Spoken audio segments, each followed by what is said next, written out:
ನಮಸ್ತೆ. ಇವತ್ತು ನಾವು ಮನೆಯಲ್ಲೇ ಗ್ಲೋಯಿಂಗ್ ಸ್ಕಿನ್ ಆಗೋಕ್ಕೆ ಫೇಸ್ ಪ್ಯಾಕ್ ಹೇಗೆ ಮಾಡೋದು ನೋಡೋಣ. ನಾನಿಲ್ಲಿ 4 ಇಂಗ್ರೀಡಿಯೆಂಟ್ನ ತೊಗೊಂಡಿದ್ದೀನಿ. ಮೊಸರು, ಅಕ್ಕಿ ಹಿಟ್ಟು, ಕಡಲೆ ಹಿಟ್ಟು ಮತ್ತು ಅರಿಶಿನ. ಸೊ ನಾನು ಈ ಕಾಂಬಿನೇಷನಲ್ಲಿ ಯಾಕೆ ತೊಗೊಂಡಿದ್ದೀನಿ ಅಂದರೆ, ನಿಮಗೆ ಕಡಲೆ ಹಿಟ್ಟು ಟೈಟನಿಂಗ್ ಕೊಡುತ್ತೆ ಮತ್ತು ಅಕ್ಕಿ ಹಿಟ್ಟು ಗ್ಲೋಯಿಂಗ್ ಕೊಡುತ್ತೆ, ಈವನ್ ಟರ್ಮರಿಕ್ ಆಲ್ಸೋ ಗ್ಲೋಯಿಂಗ್ ಕೊಡುತ್ತೆ, ಮತ್ತು ಮೊಸರು ಕೂಡ ನಿಮಗೆ ಸ್ಕಿನ್ನು ಗ್ಲೋ ಆಗೋಕ್ಕೆ ಹೆಲ್ಪ್ ಮಾಡುತ್ತೆ. ನಾನಿಲ್ಲಿ 1 ಸ್ಪೂನು ಕಡಲೆ ಹಿಟ್ಟು ತಗೊಂಡಿದ್ದೀನಿ, ಅದರಲ್ಲಿ 1/4 ಸ್ಪೂನು ಅರಿಶಿಣದ ಪುಡಿ ತಗೊಂಡಿದ್ದೀನಿ, ಮತ್ತು 1 ಸ್ಪೂನು ನಿಮಗೆ ಅಕ್ಕಿ ಹಿಟ್ಟು ತೊಗೊಂಡಿದ್ದೀನಿ, ಮತ್ತು ನಿಮಗೆ ಇದನ್ನು ಮಿಕ್ಸ್ ಮಾಡೋಕ್ಕೆ ಇಲ್ಲಿ ಕರ್ಡು ನಾನು 2 ಸ್ಪೂನ್ ತೊಗೋತೀನಿ, ಏಕೆಂದರೆ ಅದು ನೀಟಾಗಿ ಬ್ಲೆಂಡ್ ಆಗಬೇಕು. ಸೊ ಹಾಗಾಗಿ ಈ ಕಾಂಬಿನೇಷನಲ್ಲಿ ನೀವು ತೊಗೊಂಡು ರೆಗ್ಯುಲರ್ ಯೂಸ್ ಮಾಡ್ತಾ ಬಂದರೆ 1 ವಾರಕ್ಕೆ ನಿಮಗೆ ಒಳ್ಳೆ ರಿಸಲ್ಟ್ ಸಿಗುತ್ತೆ, ಗ್ಲೋಯಿಂಗ್ ಸ್ಕಿನ್ ಬರುತ್ತೆ. ಆದರೆ ಇಲ್ಲಿ ಆಯಿಲಿ ಸ್ಕಿನ್ ಇದ್ದವರು ಮೊಸರು ತೊಗೋಬೇಡಿ, ಮಜ್ಜಿಗೆ ತೊಗೊಳ್ಳಿ.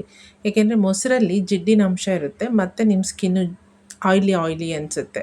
ಸೊ ಹಾಗಾಗಿ ನೀವು ಬೆಸ್ಟು ಮಜ್ಜಿಗೆ ತೊಗೊಂಡ್ರೆ ಅದರಲ್ಲಿ ಬೆಣ್ಣೆ ತೆಗೆದಿರ್ತಾರಲ್ಲ, ಸೊ ಆಯಿಲ್ ಕಂಟೆಂಟ್ ಇರಲ್ಲ. ಸೊ ಅದು ನಿಮಗೆ ಒಳ್ಳೆ ಗ್ಲೋ ಕೊಡುತ್ತೆ. ಏಕೆಂದರೆ ನಾನು ಯೂಸ್ ಮಾಡಿರೋದ್ರಿಂದ ಹೇಳ್ತಾ ಇದ್ದೀನಿ. ಇದನ್ನು ಡ್ರೈ ಸ್ಕಿನ್ನವರು, ನಾರ್ಮಲ್ ಸ್ಕಿನ್ನವರು ಇದನ್ನು ಯೂಸ್ ಮಾಡ್ಬೋದು. ಎಸ್ಪೆಷಲಿ ಆಯಿಲಿ ಸ್ಕಿನ್ನವರು ಮೊಸರು ಬದಲು ಮಜ್ಜಿಗೆ ಯೂಸ್ ಮಾಡಿ ಒಳ್ಳೆ ರಿಸಲ್ಟ್ ಬರುತ್ತೆ. ಸೊ ಈ ಥರ ಪೇಸ್ಟ್ ಮಾಡ್ಕೊಳ್ಳಿ.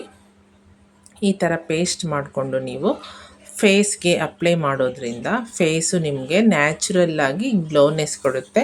ಮತ್ತು ನಾವಿಲ್ಲಿ ಯಾವುದೇ ರೀತಿ ಕೆಮಿಕಲ್ಸ್ ಎಲ್ಲ ಏನೂ ಯೂಸ್ ಮಾಡಿರಲ್ಲ. ಸೊ ಹಾಗಾಗಿ ನಿಮಗೆ ಯಾವುದೇ ರೀತಿ ಸೈಡ್ ಎಫೆಕ್ಟ್ ಇರಲ್ಲ. ನಾನು ಹೇಗೆ ಅಪ್ಲೈ ಮಾಡೋದು ಅಂತ ತೋರಿಸ್ತೀನಿ. ಹ್ಯಾಂಡ್ ಮೇಲೆ ಹಾಕಿ ನೀವು ಇದನ್ನು ಫೇಸ್ ಮೇಲೆ ಹಾಕಿ ಈ ಥರ ನೀಟಾಗಿ ಫೇಸ್ ಪ್ಯಾಕ್ ಹಾಕ್ಕೊಂಡು 10ರಿಂದ 20 ನಿಮಿಷ ಬಿಡಿ. ಸೊ ಆವಾಗ ಇದು ಫುಲ್ಲು ನಿಮಗೆ ಡ್ರೈ ಆಗಿರುತ್ತೆ. ಸೊ ಅದು ಆದಮೇಲೆ ನೀವು ಅದನ್ನು ಹೇಗೆ ಮೈಲ್ಡಾಗಿ ಮಸಾಜ್ ಮಾಡಬೇಕು. ಯಾಕೆ ಅಂತಂದರೆ ಇಲ್ಲಿ ಅಕ್ಕಿ ಹಿಟ್ಟಿದೆಯಲ್ಲ, ನೀವು ಮೈಲ್ಡ್ ಮಸಾಜ್ ಮಾಡೋದ್ರಿಂದ ನಿಮ್ಮ ಸ್ಕಿನ್ನಲ್ಲಿ ಅಥವಾ ನಿಮ್ಮ ಮುಖದಲ್ಲಿ ಇರೋ ವೈಟ್ ಹೆಡ್ಸು, ಬ್ಲಾಕ್ ಹೆಡ್ಸ್ ಎಲ್ಲ ಈ ಅಕ್ಕಿ ಹಿಟ್ಟನ್ನು ಮಸಾಜ್ ಮಾಡೋದ್ರಿಂದ ಅದು ಕಡಿಮೆ ಆಗ್ತದೆ. ಸೊ ನೀವು ಈ ಪ್ಯಾಕನ್ನು ಡೈಲಿ ಹಾಕ್ಕೊಂಡು ಈ ಥರ ಮಸಾಜ್ ಮಾಡಿಕೊಂಡು ಮೈಲ್ಡ್ ಮಸಾಜ್ ಮಾಡಬೇಕು. ತುಂಬ ರ್ಯಾಶ್ ಆಗೆಲ್ಲ ಮಾಡಬಾರ್ದು. ಮಾಡ್ತಾ ಹೋದರೆ ಗ್ಲೋಯಿಂಗ್ ಸ್ಕಿನ್ ಸಿಗುತ್ತೆ. ನೋಡಿ, ನಾನು ಒಂದು ಡೆಮೋ ತೋರಿಸ್ತೀನಿ ಹ್ಯಾಂಡ್ ಮೇಲೆ. ನೀವು ಇದನ್ನು ಇದೇ ರೀತಿ ಫೇಸ್ ಮೇಲೆ ಮಾಡ್ಕೊಳ್ಬೋದು. ಸೊ ನೋಡಿ, ಈ ಥರ ಮೈಲ್ಡಾಗಿ ಮಾಡ್ತಾ ಹೋದಾಗ ನಿಮಗೆ ಸ್ಕಿನ್ನು ಗ್ಲೋ ಆಗುತ್ತೆ. ವೈಟ್ ಹೆಡ್ಸು, ಬ್ಲಾಕ್ ಹೆಡ್ಸು ಆ ಥರ ಪ್ರಾಬ್ಲಮ್ ಬರಲ್ಲ. ಈವನ್ ಪಿಂಪಲ್ ಕಲೆ ಕೂಡ ಇದ್ದರೆ ಆ ಕಲೆನೂ ಕೂಡ ಇದನ್ನು ನೀವು ರೆಗ್ಯುಲರ್ ಯೂಸ್ ಮಾಡೋದ್ರಿಂದ ಆ ಕಲೆ ಕೂಡ ಹೋಗಿ ನಿಮ್ಮ ಸ್ಕಿನ್ನು ತುಂಬ ಹೆಲ್ತಿಯಾಗಿ ಇರುತ್ತೆ. ಸೊ ಪ್ರತಿಯೊಬ್ಬರು ಮಾಡ್ಕೊಳ್ಳಿ ಈ ಫೇಸ್ ಪ್ಯಾಕ್ನ, ಇದ್ರ ಪ್ರಯೋಜನನ ಪಡ್ಕೊಳ್ಳಿ. ಕಂಟಿನ್ಯೂಸ್ ಆಗಿ 7 ಡೇಸ್ ಮಾಡಿ ನೋಡಿ, ನಿಮಗೆ ಒಳ್ಳೆ ರಿಸಲ್ಟ್ ಸಿಗುತ್ತೆ ಈ ಫೇಸ್ ಪ್ಯಾಕಿಂದ. ಹಾಗೆಯೇ ನನ್ನ ಚಾನಲ್ಲು ನಿಮಗೆ ಇಷ್ಟ ಆಯಿತು ಅಂದರೆ ತಪ್ಪದೇ ಸಬ್ಸ್ಕ್ರೈಬ್ ಮಾಡಿ, ಮತ್ತು ಈ ಇನ್ಫಾರ್ಮೇಷನ್ಸ್ನ ಶೇರ್ ಮಾಡೋದ್ರಿಂದ ಬೇರೆಯವ್ರಿಗೂ ಕೂಡ ಗೊತ್ತಾಗುತ್ತೆ. ಸೊ ಅವರು ಕೂಡ ಇದನ್ನು ಟ್ರೈ ಮಾಡ್ತಾರೆ ಫೇಸ್ ಪ್ಯಾಕ್ನ.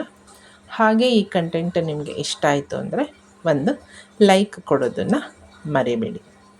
ಸೊ ನೋಡಿ, ಇದೇ ರೀತಿ ನೀವು ಒಂದು 7-15 ಡೇಸ್ ಈ ಥರ ಮಾಡೋದ್ರಿಂದ ನಿಮಗೆ ನಿಜವಾಗ್ಲೂ ತುಂಬ ಗ್ಲೋನೆಸ್ ಬರುತ್ತೆ ಮತ್ತು ಸ್ಕಿನ್ನು ಸಾಫ್ಟಾಗಿ ಮತ್ತು ಹೊಳೆಯೋ ಥರ ಇರುತ್ತೆ. ಸೊ ಚಾನಲ್ ನೋಡಿದ್ದಕ್ಕೆ ಥ್ಯಾಂಕ್ ಯು.